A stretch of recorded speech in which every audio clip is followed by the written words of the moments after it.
Dalton, you and I disagree, and we actually hit my number 2 safety is your number 5 safety, and my number 5 safety is your number 2 safety. Before we get to those guys, though, and have kind of arguments about them, let's talk about the guy that we both agree on at number 3, and that is Kevin Winston Jr.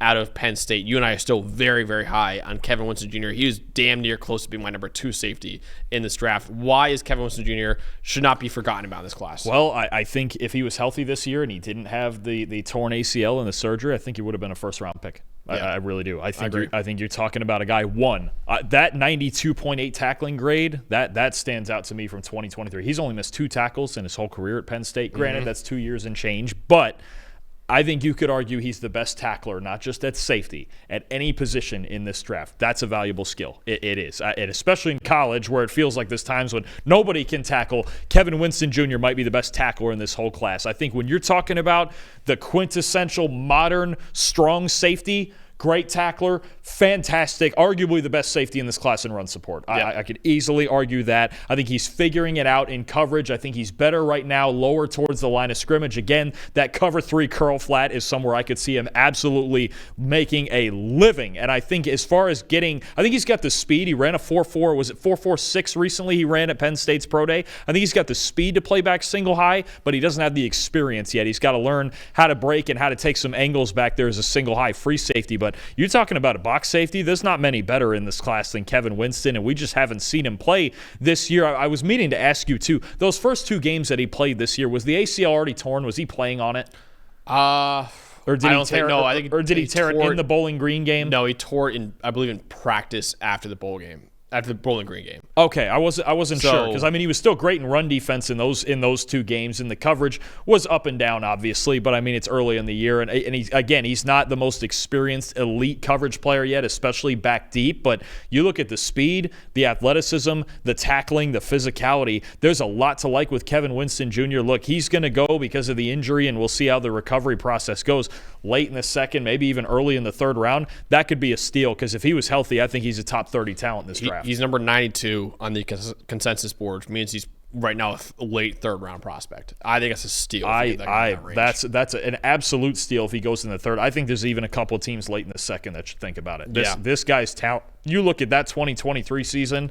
Well, and Penn State's defense was really obviously elite level stuff this year. Imagine if they had him in with it. Yeah, I don't know who would have scored on him. I think, remember when we were doing our preview of every team in college football, and in those previews what we would do is we go, okay, let's break down the quarterback, let's break down the star offensive player, and let's break down the star defensive player for each team. For Penn State, you and I had an argument about whether or not it should be Kevin Winston Jr. for defensive player or Abdul Carter, who ended up being maybe the number 2 overall pick in the NFL draft right now. That's how good Kevin Winston Jr. is, and honestly, I think I'm with you, dude. He would have been a first-round pick probably if he did not suffer that partially torn ACL and he had as good of a tape in his junior year as he was as a sophomore. And honestly, Dalton, if he had as good of a junior year as he did in last year, he would be my number 1 player at the position. The only thing holding him back from being my number 1 safety in this draft is coming off that partially torn ACL. But I'm a huge fan of this guy. He is hands down, like I said, hands down the best tackler at the safety position in this year's draft. One of the best tacklers in general in this draft. Perfect combination of aggressiveness and technique as a tackler. On 89 career tackle attempts, like Dalton said, he only missed 2 of them in his career. Ran a 4.5 40 coming off a partially torn ACL after only a few months after coming off that partially torn ACL. His ability to click and close is fantastic. He explodes downhill. Sideline to sideline range, has the makeup speed whenever he is beat as well. Fluid hips, he could turn and run in coverage very well, and he times his hands really well in coverage. He forces incompletions and has 0 career penalties as well. Partial torn ACL ended his junior year after only 2 games. Now I will say, I've heard rumors or reports that he could have played the rest of the season on that partially torn ACL and then got surgery after the season's over, which would have, dragged into his rookie year of the NFL. Instead, he opted to get surgery now and sit out the rest of the season and now be fully healthy for, the combine, for not the combine, but his pro day and going into his rookie year. So again, it's not as extreme as a fully torn ACL that would have knocked him out of the season. He had the decision of whether or not he wanted to play the rest of the year on the partially torn ACL or if he's got surgery now and do that. Again, only 1 interception in his career as well, not the best ball skills overall. And his reaction time can be a tick behind, even though he's got the athletic traits to make up for that. Again, first-round tape and athletic traits in 2023. His recent injury kind of muddles that a little bit, but he's a very, very good safety, one of the top safeties available if he could fully recover from that injury. I had Kenny Phillips as a comp to him right there. I love Kevin Winston Jr., man. He could have been my number one safety in the draft. A couple of things. Running the 4 forward is pro day. That helps. That helps quell that concern a little bit. Obviously, change of direction goes a lot into that when you're talking about the ACL. But I just want to throw out there, look, I'm going to throw you some teams at the back end of the second round. You tell me who amongst this group wouldn't want this guy. Tampa Bay, 53. Buffalo, 56. Carolina, 57. Washington at 61. The Bills again at 62 if they want.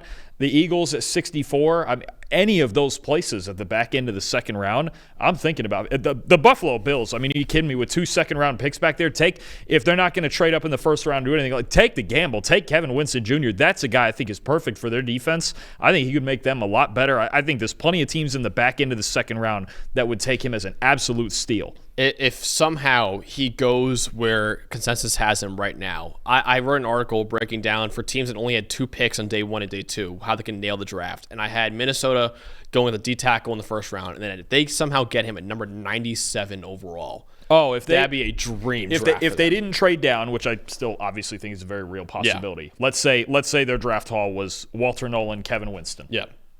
That's a winner. With only 2 picks in the first 2 days, you nailed that. Yeah, you want to make only 2 picks out of the first 100. Yeah, I nailed it. If you got a Walter Nolan, let's say, and Kevin Winston, I'd be in on that for sure. I still think very real chance they trade down from 24, but they might not. If there's players they want, go ahead and take him. And if Winston were there at 97, man, there's a lot of teams that whiffed. Like I said, he's number 92 consensus board right now, so it is possible he's available in that range. But even if they trade down from number 24 overall, you take Kevin Winston Jr., one of those picks you trade down for, right? So, I think just he's a guy that should go probably in the second round of this draft, and he might fall to the late third round of this draft, or even worse, maybe in falls to day 3 of the NFL draft. But I think Kevin Winston Jr., man, with those tools that he has and his tape that he showed in 2023, he's absolutely one of the best safeties in this draft and should not be forgotten about.